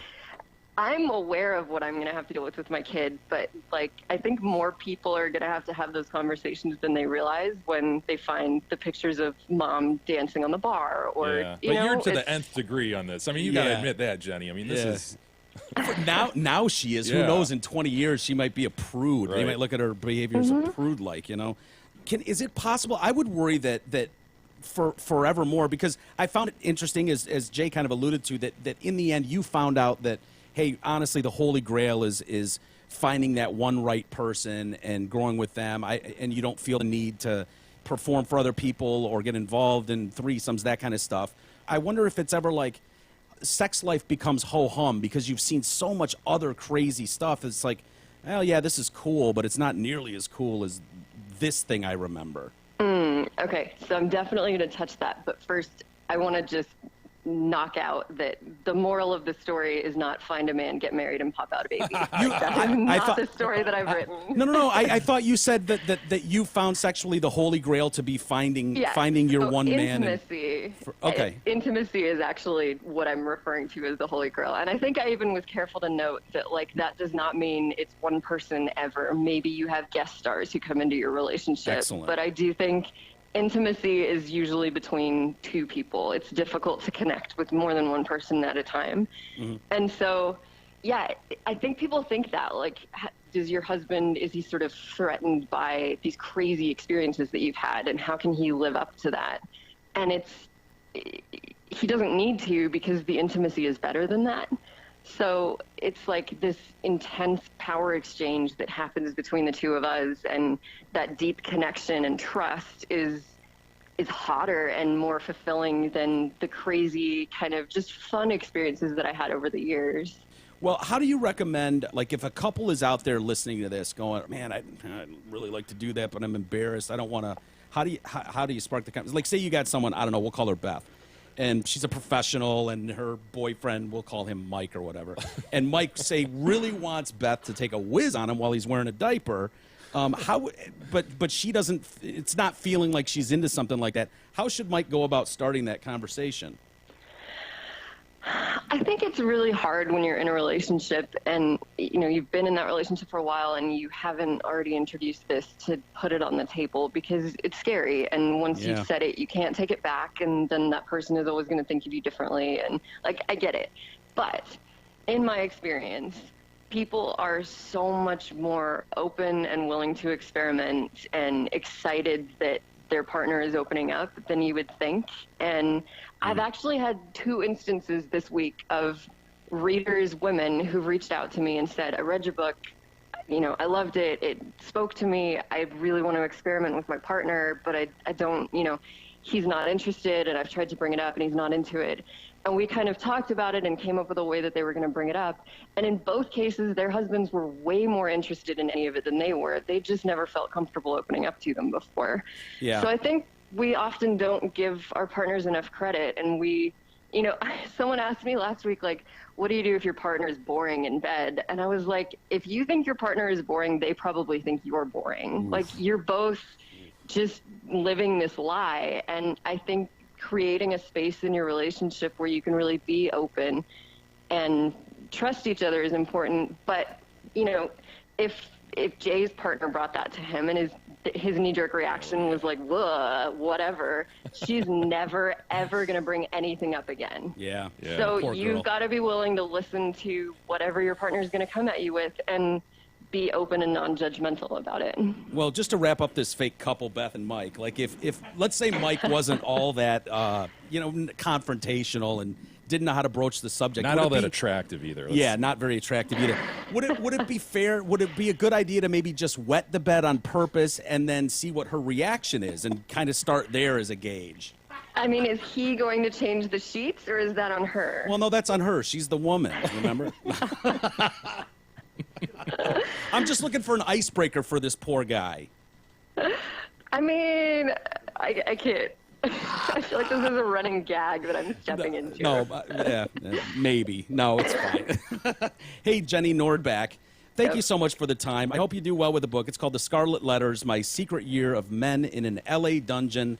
And for the prude, it might be a bit much. For anyone that's not quite there, you'll definitely get something out of it. We wish you luck with it. Thanks a lot, Jenny. Thanks for your time. Thank you, guys. Okay, take care. Okay, bye. Bye.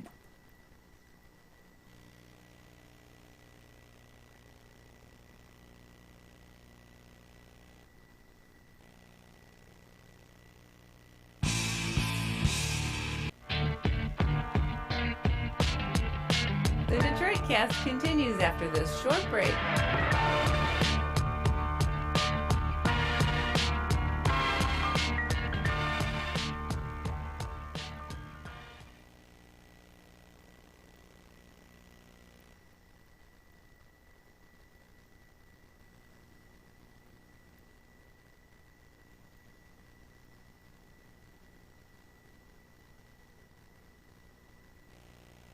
We all know to look up, locate, step to the side if a tree is falling. But what if the tree falls on your home or car? In this scenario, you better hope that you have the best insurance coverage you can get. That's why you need to call Brent Wasik, insurance agent of the Detroit Cast. He will find you the best coverage for your home, auto, commercial, business, or life insurance at an unbelievable price. Call him today at 734-455-1900 for your free no-obligation quote. Nobody can do what he can do.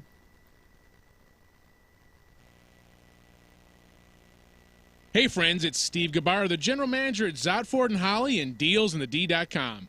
Spring is here and we want to celebrate by 1, encouraging Big E to shower more often, 2, Mike to eat less often, 3, Jay to be smug way less often, and 4, by offering you some amazing deals on Ford Fusions and Ford Escapes. I can't promise the first 3 will happen, but I got number 4 in the bag. Lease a 17 Ford Fusion or a 17 Ford Escape for just $122 per month, and that's only 24 months. See our superlative deals and massive inventory at DealsInTheD.com.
The Detroit Cast continues now, bitches. Here's Mike and Jay. Alrighty. Welcome back. I realized I took a lot of notes on that book, the interview we just did. You some kind of perv? Have you never read a penthouse? It's not forum? Penthouse Forum. Hustler forum, All whatever. right, how about this? I won't bore you or insult you with some of the more intimate Not details of the insulted. book. I resent. I being made don't out know to be what some word to sort say. of prude or something. It's I just don't to think me, you're a dude. prude. I read like a few dozen pages of this thing. It's like, all right, this is just like a penthouse forum. I don't need to keep reading this. So whatever. Well, here's what I've decided. I mean, when we have the internet, like, haven't we? I think this book was like 35 years too late, honestly. Yeah. Because everybody gets it, you know? Like, yeah, there's guys who like to sniff asses and stuff. That's not shocking anymore, you know? Like, back. It's still shocking to me. Dude, honestly, if this was written 35 years ago, it would be like, holy fuck. Yeah. This stuff is really going on, but I think we all know. And I don't know if I. So what you're saying is someone at this point in time should come out like with a dog fucking book. It's got to be. Because take it like to the in next 30, level, man. 30 years, dog Yeah. fucking will probably just be the norm. Yeah, this isn't groundbreaking. So like the groundbreaking book today would be like some guy on dog fucking. Yeah. Yeah. Well, I did take extensive notes on some of these people, and so maybe E and I will do a little members content about some of those. And so some of Maybe you should. maybe some of you extreme pervs out there will fucking get rocked See listening if to he some of likes it. to sniff asses. He probably does. He would He would sniff a butt. No, I would He not. would for $20, but not for pleasure. E? For $20? 50. Whose butt? $20? I probably Jay's. would for 20. 20, He's yeah. not sniffing my ass. Dude, you were going to fart in his face at one So point. What are you what? talking about? That When- counts as no, sniffing when was your that? ass. When you came over one day, you were extremely gassy, and I said, "Dude, will you please fart in his face one time?" And you agreed. Oh yeah, I Remember forgot that? about that. He was gonna. Yeah, fart and in my face. that was on the house. Dude, that was a laying- freebie. Just ripping a fart is different than having his nose in my asshole. That is a funny to point eat. though. But no, but yeah, you're right. I would smell someone's ass for 20. Yeah. I'm not whoa. I'm not putting my nose like in there, but I mean I'd smell it. It's gonna be more money for something like that. Well, what to are you put your nose proposing you do? Because you smell someone's ass every time you smell a fart. So if you're not going to put your nose on it, what are we paying $20 for? I think the fact that it's a lot different. I think it's a little more degrading. You say like, "Oh, we smell asses when there's a fart." There's a difference from you farting over there and me going, "Oh, damn, Jay." No, Do you- actually, those are particles from I understand within that. I my understand ass. that, You know, but it's not through the air. same as you You pulling know. your Okay, but- pants but down what- and me being. Oh, we've got pants down now, and we've Oh got yeah, you got to I get assume in there if you're paying betwixt the $20, cheeks. like- Yeah, he's got to get betwixt the cheeks. Maybe have the Again, tip I'm of the not nose involved in touching this, a whatever. butthole. If you can find somebody who's By the way, sir, you've been making that claim since the day I met you. What? That if you smell someone's fart, you're taking in their fart particles. particles from within the ass. I meant to bring this up a while ago, but a couple months ago I was reading an article from a doctor, and they said that is not true, that you are not ingesting fart particles. What are you talking when about? you How is smell a that not fart. true? I don't know. I don't remember what the details were, but I remember going, you know what? The good doctor's making a good case here, but I got to side with Jay. All right, does Because it come the- out of your ass or Yeah. not? Yeah, it does. Okay, it comes out of your ass. Yeah. So on some level, there has to be some sort of. All you've ever declared is particles. You've never said Right. like mass amounts of feces Correct. in someone's nose and system. You're just saying on some atomic level, fart particles. Atomic level, I like that. Yeah. So maybe I'll try to dig up that story or that article And I it read. said that you're not smelling. He fart- claimed you weren't, and I don't know how we got I don't there. believe that Is because the they say gas now. coming from your ass? Right. Yes or no, gentlemen? It is. It is. And if I I don't- smell it, then I'm consuming gas that's come from your ass. I believe Jay because, dude, I mean, that's just what the reports on our phones now. How they say like because we do bring them in with the bathroom and your phones have got fecal matter or beards. They had that thing, last 6 months where there was that whole article about guys with beards, how disgusting those But really E, are. that's from people wiping their asses and not washing. No, the Yeah. phone I assume because you're playing with it. I assume it's because people are on the phone Right. while they're and those shit is. That's what you assume? The Dude, shit's, it's like, because in the people air. are wiping their asses and then touching their yeah, phone. touching their I phone. assume that the whole bathroom has like shit particles all over it because like awesome. because like it hits the shit like hits that water and then and even in the most minor thing. I think there's some truth to that from other people that are touching spots on the bathroom that you then touch. and then touch your phone. So I don't think it's exclusively like you're not washing. I think it's everybody not washing. Yeah, but And I that don't gets all think over it's your phone. particles that are flying around the air settling on your phone. I think that is Yeah. mainly from people not washing their hands Yeah. after shitting. Of course. That's Wiping why you their don't, ass. Oh, I'll play one more game. Wipe their ass again. Oh, one more. Like, in the oh. middle of a game, wipe, go back to the game. And that's why you never let anyone in this room touch your phone. Correct. Yeah. Did you want to do a read? Yeah, Wasik Insurance Services. They are the choice for all types of insurances: auto, home, life, business, commercial, and more. Owner Brent Wasik has 29 years in the business. Call him today for a free, no-obligation quote, 734-455-1900. Brent will personally assist you, not some random employee sales guy. He can review your current policies free of charge and give you recommendations. Brent's an awesome guy, easy to work with, and loves the Detroit Cast like you. So call him today, 734-455-1900. Hey, did you see the draft this weekend? Little bit, yeah. Yeah. Checked in here and there. Curious to see what the Lions would do. Heavy on pomp and or circumstance. Both, yeah. Yeah. They're in Philly. Philly really put on a show, didn't they? Yeah, boy, did they. I don't know. I don't know what to make of this draft thing because I see what they're doing. They're trying to build it up into some, like, I mean, they already have. The festival. Yeah. I think they had a quarter of a million people over 3 days in Philadelphia, which set a record for people at the draft. But I don't know. They get too cutesy with, trying to be, get those tearjerker stories where it's like, so-and-so was injured in the war or was killed in the war, and now his wife is going to, and his son, who are now fatherless and husbandless, are going to announce who the draft pick is. Yeah. And then it's, everyone, oh, yeah, it's tragic. That whole thing. And it just kind of drags the process out. And so I find myself just like, oh, okay, how many in a row can we hear of these stories? That sort of thing. I guess people, for the most part, were happy with the Lions draft. I don't even know who they drafted. I know it sounds so bad, but Well, the big one was they got a linebacker Okay. that most people think is a real character guy. Like immediate fit. Will get in there and shore up some of that.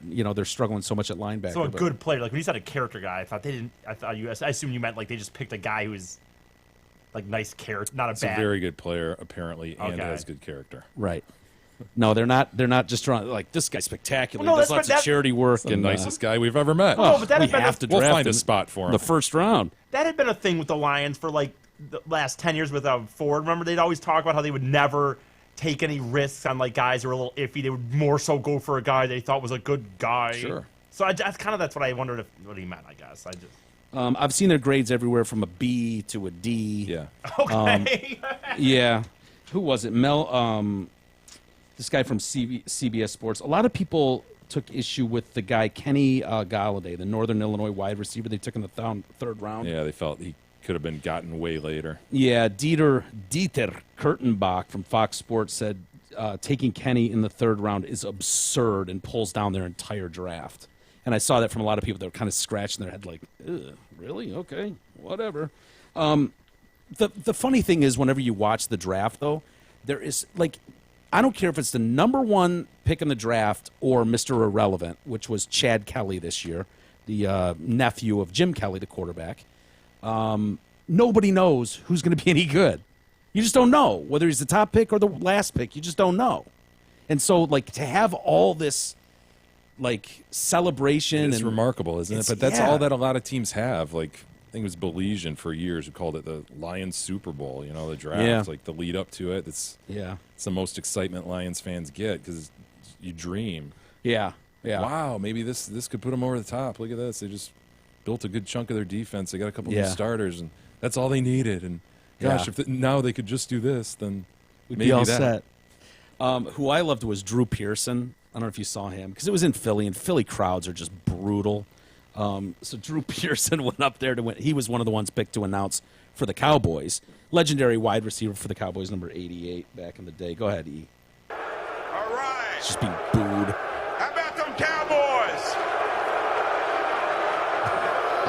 I want to thank the Eagle fans for allowing me to have a career in the NFL. Thank you.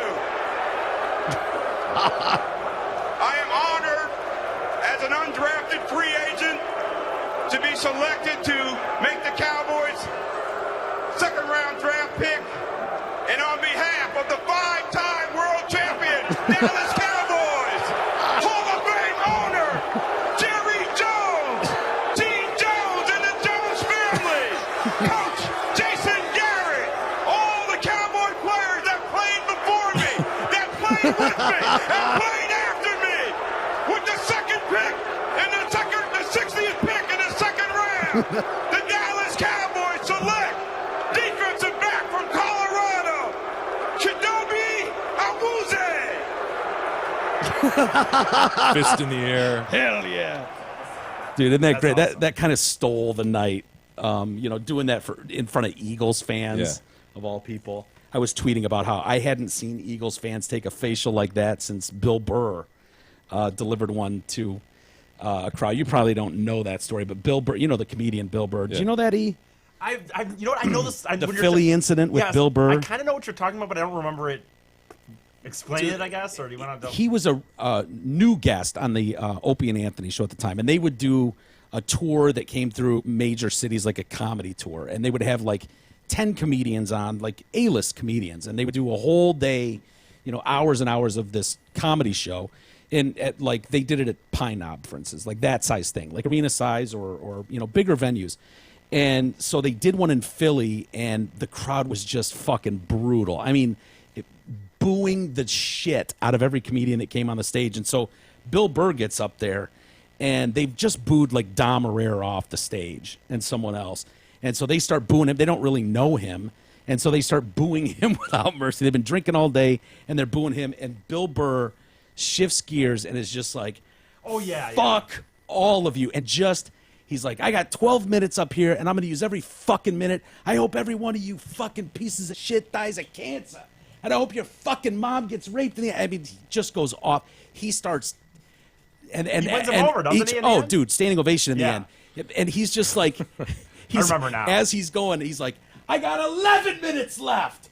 And Rocky's a fucking fake person. Your biggest sports hero in this shit fucking town is Rocky Balboa, some midget Italian. He's not even a real... I got 10 minutes left. And he goes down the whole fucking thing, and by the end, he's turned the whole crowd. It's just no. If you haven't seen it, it's worth a watch. It's I've watched it. Bill Burr, the Philly incident. So in a weird way, it reminded me of that as Drew Pearson is just blasting him.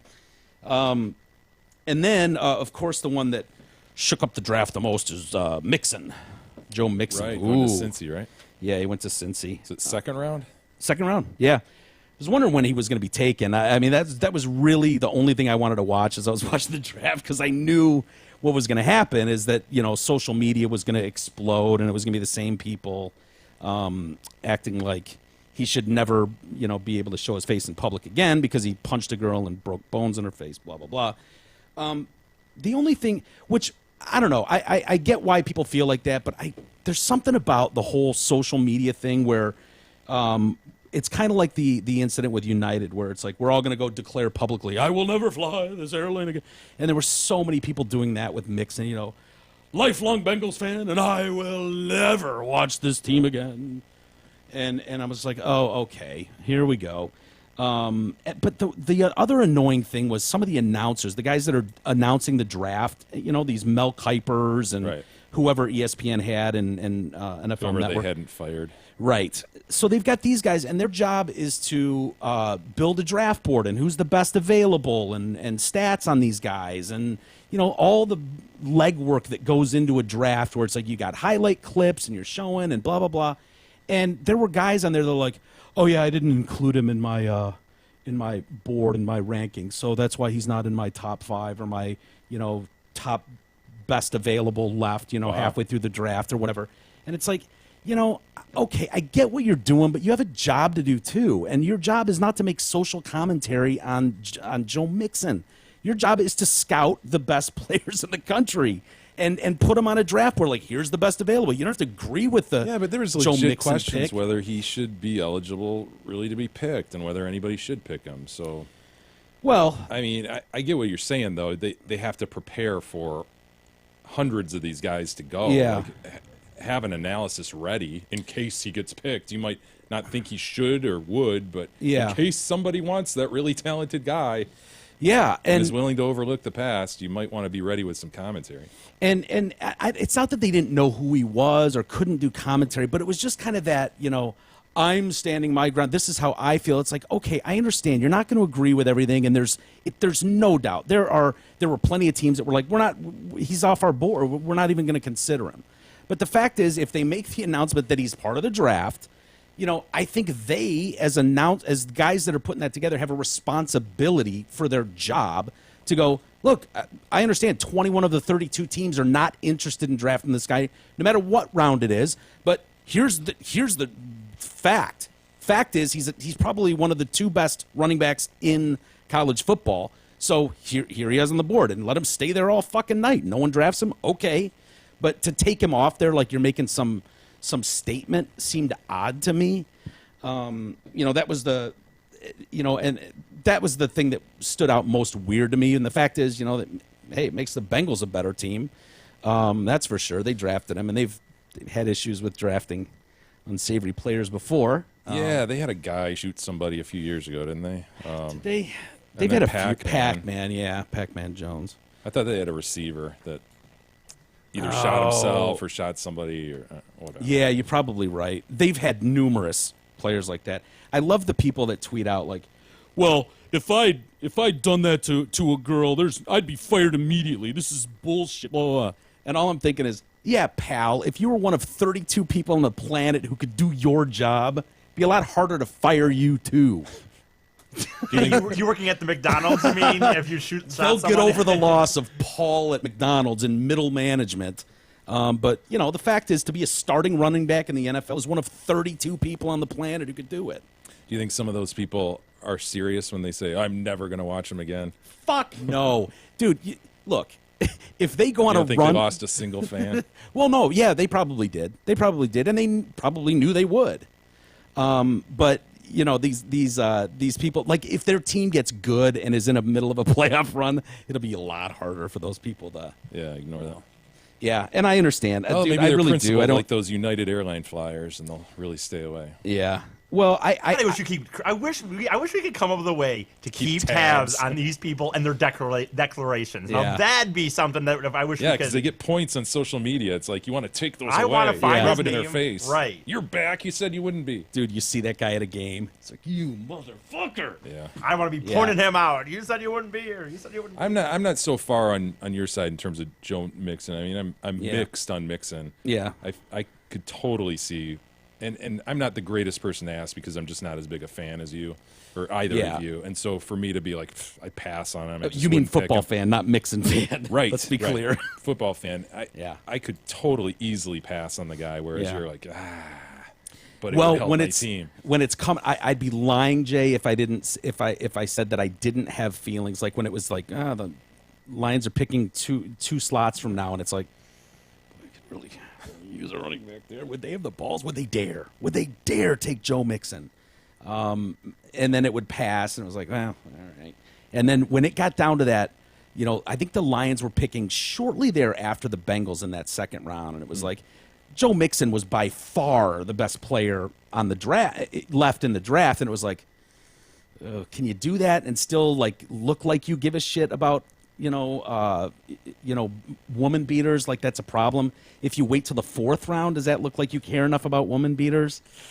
At what point do we look like we care enough about woman beaters that we can draft this fucking guy because he'd be awesome on our team? And they decided the second round, 43rd pick, which probably cost him a few $1 million in salary. And the other thing that disturbs me about this is ESPN doesn't want to have a they want to take this stance against Joe Mixon, blah, blah, blah. But they're the first ones to show, instead of showing highlights of him, tearing up a defense, they show the video of him knocking that chick out, knocking that girl out. And it's like, really, do we really need to show that during the draft? We really need to show why? Why do we need to keep doing that? To sensationalize this? Like, who hasn't seen the Joe Mixon video? Well, if that's their true feeling, though, like this guy shouldn't have been drafted, they want to leave that impression, right? Like, here's who the Cincinnati Bengals drafted. Okay, David Dow. Do we really need to keep showing David Dow being dragged, looking like an asshole with his gut hanging out, with his nose smashed, drag? Like, do we really need to show that 10 times a night on the news still? Really? We haven't all seen that. Do we really need to see this girl get her face smashed in on the news? Like, dude, I don't know. It bothers me because I don't think ESPN's doing it for reasons outside of sensationalism. You know, it's sensational video to see a girl get knocked flat like that. It's interesting to see how the importance of social issues changes over the years. You know, Randy Moss was one who's famously slid down to like 21 or something. The Lions passed on him, took Terry Fair the pick before, I think. And it was really a pot-smoking issue. Smoking pot. You know, Warren Sapp. I was going to say Warren Sapp for was smoking pot. Yeah. Yeah. And yeah, those guys who had the diluted samples this year, that is because they're overwatering and they're trying to dilute the shit out of a marijuana sample, probably. And they did probably slide a few places, but nothing like used to be 10, 15 years ago. Yeah, no so doubt. You see how the issues are changing, and when will a Joe Mixon slide in 10 years from now? You know, it's 10 years ago, someone accused of punching a chick. I mean, there probably wouldn't be video, but they just would have. There wouldn't be. Which is probably a good thing. Maybe all of this is a good thing. The spotlight on this the way it is, letting kids know that there's real. Fuck this guy, man. Yeah, letting people know it's a good thing. There's real consequences to that type of behavior. But they've now got to. They cannot just draft a guy and go, fuck him. Yeah. Fuck the fans. Like, they have to think about that. That league is a lot more than just about winning. And that shows it, that teams were afraid to do that because they have to sell jerseys. They have to put people in the stands even when they're not one of the top teams. It's a fact. It's a lot more than just the bottom line of wins and losses. Yeah. Well, I think we talked about this before, and I can't remember if it was me or you that was saying it, but I just really believe that's an ownership decision to make. And if an owner decides, you know what, fuck it, man, the buck stops with me, and I want to win games, I don't want commentary from coaches or other people. You know what I mean? Like, your job is to go staff the best roster you can to win games. That's your job. Now, if the owner says, this guy's off our board, I'm not going to have a guy like this in the building, and you go, fuck, okay, I'd really like to draft him because my job, again, is to win at all costs no matter what. So, and take that off the coaches. Take that off, the head coach of the football program and I think you disagree with me on that, but that's just my kind of thought is like, okay, someone's got to make that call. And if the call is made that he's able to go to the draft and he's able to play in the league, okay, well, game on, let's go. I don't know. Anyway. Good luck in Cincy, Joe. Yeah. At least he's not in our division. Minnesota got another really good running back this year in the draft, though, so. Hey, as you know, one of the best ways to support the Detroitcast is to support the sponsors that support us. So, if you want the best deal and the finest experience on the planet, drag your sorry ass to Zotford right now. New or pre-owned, car, truck, or SUV, purchase or lease. You want it, you got it, and at the very best price possible. Only at Zotford and dealsinthed.com. We're doing for email. We do have some email, Mike, but, we got an important message from financial advisor Mark Leibovitz to tell you about before that. You're no longer at your previous employer. Should your 401k still be there? What are your options? Leave the money with that plan, roll over the assets to a new employer plan, roll over to an IRA, or cash out the account value. Call Mark Leibovitz at LPL Financial for a complimentary consultation to see if an IRA rollover may be the right decision for you. Call 248-626-2000 and ask for Mark. Securities and advisory services offered through LPL Financial, a registered investment advisor. Member FINRA SIPC. Damn it! What happened, Mike? Spilled water on my phone. Ooh, I blame my headache. my headache. Blame my headache. I do. We got a couple postcards, gentlemen. Oh, for crying out loud. And I will say, I love these postcards, and I would like more sent to Radio for One Studios at P.O. Box 250-268, Franklin, Michigan 48025, United States. And this I'll one, take $20 bills if we're looking for shit to be sent to the mailbox. I will say, today's postcards greedy. have some of the best penmanship I've ever seen on postcards. Wow, especially the bottom one. The bottom one. This guy must be a drafter. That's typed or something. No. You sure that's not typed? This is from BJ in New Zealand, and not the bear. Not the bear. Okay. It's like drafting penmanship. Yeah. You ever take a drafting class where you had to then write things in? No. And it's all very Jared Fogle, Jeffrey Feiger, and Jungle Fever. Greetings from New Zealand. Wait a second. Wait, hold on. Why do I get Jared Fogle? Because I like Subway, I hope. I didn't fucking bang any kids and film it. I think there might be some, albeit wrong, perception that you ID younger chicks sometimes. There was a incident Blue recently, bikinied. or also an incident recently, including a babysitter, possibly. Dude, just because I can't like properly identify the ages of women doesn't mean that I'm like creepy Jared Fogle Well, guy. just because I'm a lawyer doesn't mean I'm like a creepy Jeffrey Feiger guy. Oh yeah, be compared to a successful lawyer. That sucks. I And know, just wow, because how rough that's- for just you. because Would you rather be loves con- black chicks doesn't mean he actually has jungle fever. I would say that I do. Though. Yeah, he does. Yeah, you get compared to a prominent lawyer that the country knows, and I get a fucking known Oh, yeah, pedophile who's be- rotting away yeah. in jail. Be proud to be Jeffrey Feiger. Yeah. Greetings from New Zealand. I thought about bringing Big E on this trip to New Zealand for, quote, the Great Walk, but I didn't because, one, it would be weird to travel to the other side of the planet with a stranger/dude to hike. Number two, E taught us to always choose the girl over the guy when picking a companion for a free trip. And three, I bet when you sign... Free trip! God damn it!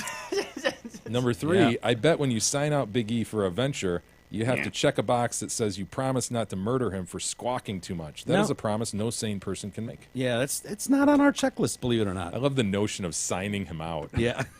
Well, I here, rent here Big you E? go. Here's your Big E. like he's a TV from the AV room. Yeah. We roll him in. I mean, I agree with him. That He's on a Someone dolly. here order a Big E. He's on a dolly with a for- strap around him. We've got you down for April 21st through the 28th. If you could sign here, just dolly him up. I mean, I agree going with Put the a girl over, Fragile sticker on his box. the girl over me, but good damn it, I wish I would have at least had a chance to sell my case if this was a consideration. I felt like I wish I would have got a chance to sell Look how my. lovely that is. I want to go. You I know. Spectacular. Big E in New Zealand. Hell yes. Damn it. Wow. I'm pissed. Next postcard from Texas Joe, Texas, horsing around. See, we've got a picture of a horse laughing. Looks like Mr. Ed. Yep. King and non-postcard loving losers. Greetings from Texas. Found a sweet postcard of Big Equine. Thought you would enjoy it. Also, the grammar on the front is troubling, so there's more fun for you. Sincerely, Texas Joe. Yeah, Texas, horsing around in. Yeah, that's kind of weird how they put that. Horsing around in underneath the horsing. Yeah, or underneath Texas. Yeah, underneath Yeah, if Texas. Texas was down here and it said horsing around in Texas, boy, he's got to get those molars looked at. I see. The horse. Look at that back there. Oh, I was looking at E. Oh yeah, him too. It's but look very, at that. it's very E-like. Open your mouth a little and smiley. The tooth to gum ratio is Wow. very similar. Very Look at that, similar. dude. Yeah. Honestly. Except he's got these back. I'm really worried about this poor Poops' molars. Yeah. Where are they? Maybe they don't have those. Really? Oh. Now that you mention, I don't really see them chew out of the side of their cheek very often. Nick writes in, E sighting in the wild. Uh-oh. Nick saw E. Dear Mr. Detroitcast, this email is in reference to your independent contractor, Eric Fady. Normally, I would wave in, and I would appreciate the compliments that you give me on my voice, but I understand that medium is over. Anywho, I saw on Facebook E would be at One-Eyed Jack's, starting at 2,100 hours performing comedy. I live 2,100 hours. I live a few miles down 59, so I took an Uber so I wouldn't get a DUI in my F-150 lease from Zott Ford. Yeah, very nice. Good man, Nick. Big E was fucking awesome. I think I was the only TDC fan in the house. I arrived just in time for the set. I bought him a Bud Light bottle as he came off stage. He was the only pro in the house. He was a pro. Everyone else sucked big balls, but E was hilarious. He even came by my bar stool and said his goodbyes and explained why he had to go. He was very normal. Last time I met him at Hamlin Pub, he smelled awful and was ridden with anxiety. Yeah, Normally, I'd say sure. write him up so when you fire him, you have a paper trail. But shit, E was a goddamn pro. Give him a few points. Thank you, gentlemen, for your show, Nick. Well, I have been working the last 2 or 3 weeks for some reason. I've been showering a little better. So I don't know why. Crazy. Be the lady friend wearing off on him. And let's be honest, it's taken us a long time to break him on any level. But Jay and I have been working round the clock for over 3 years now to like teach him to be more human-like Right. and professional. Interact appropriately. Yeah, eye contact. We should mention, by the way, E is going to be at Ridley's Comedy Castle, Mark Ridley's, this coming Wednesday, May 3rd. Shows at 7:30. This is a big deal for E, so if you can get out there, he would definitely appreciate that. You can even make reservations because they usually have a pretty good house there. 248-542-9900.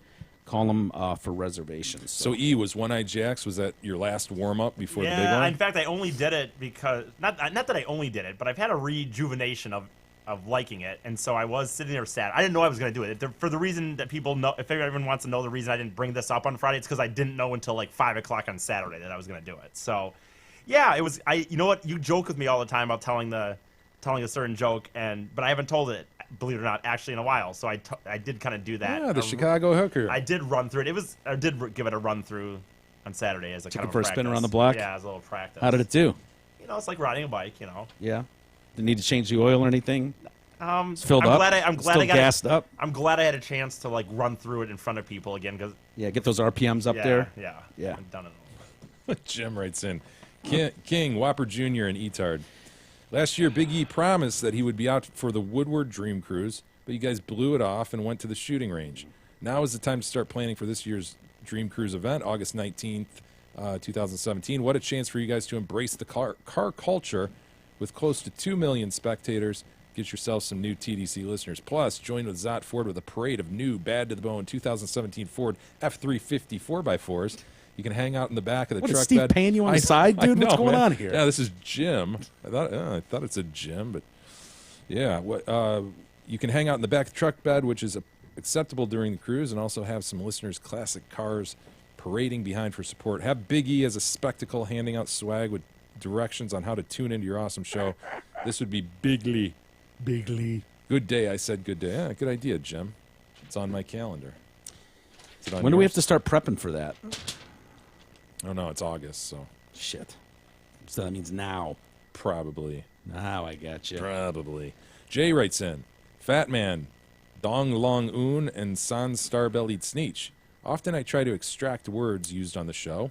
Jay said superfluous. It was great. I tried to think of a better word than redundant with full supply of information, hence superfluous. I'm now a better man. Also, can we work perfunctory into the vernacular of the show? Perfunctory. Is it perfunctory or perfunctory? Perfunctory, I believe it. I think there's a P-E-R. Perfunctory. E gives perfunctory effort on the show each day. I'm proud of that perfunctory effort.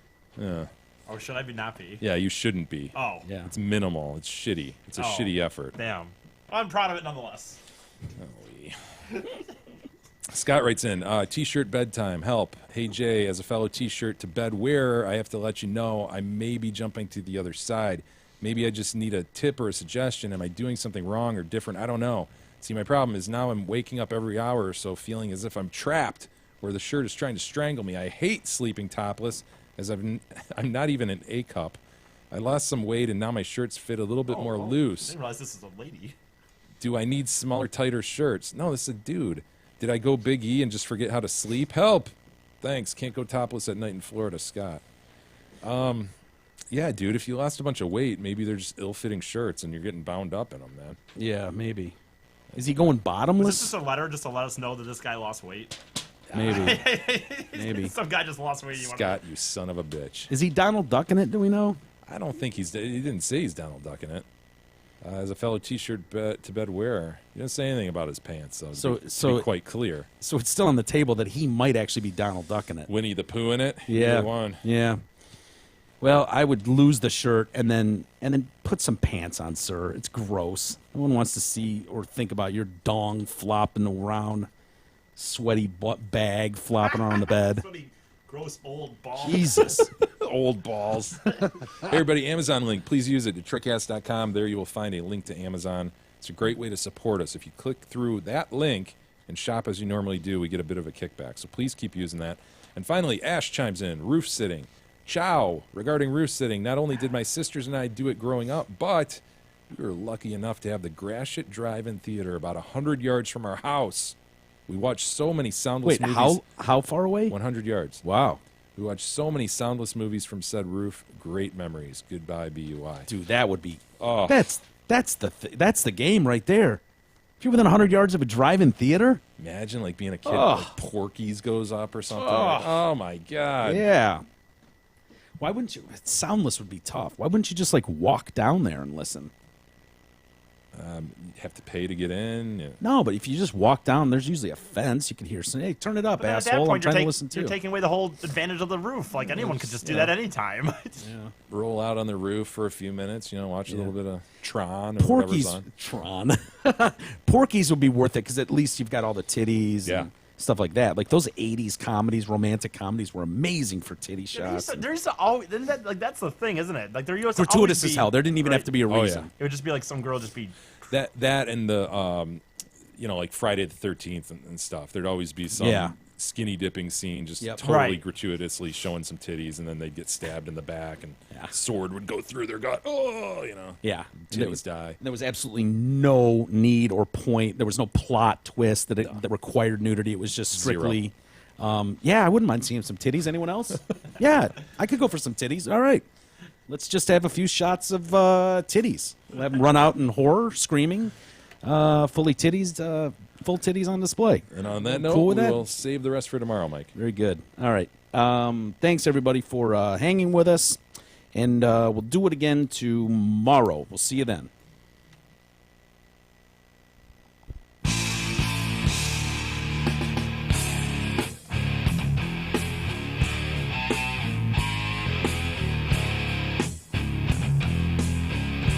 You've been listening to the Detroit Cast with your hosts, Mike and Jay. From all of us at Radio for One Studios, thank you for listening. And as always, thank you, Detroit.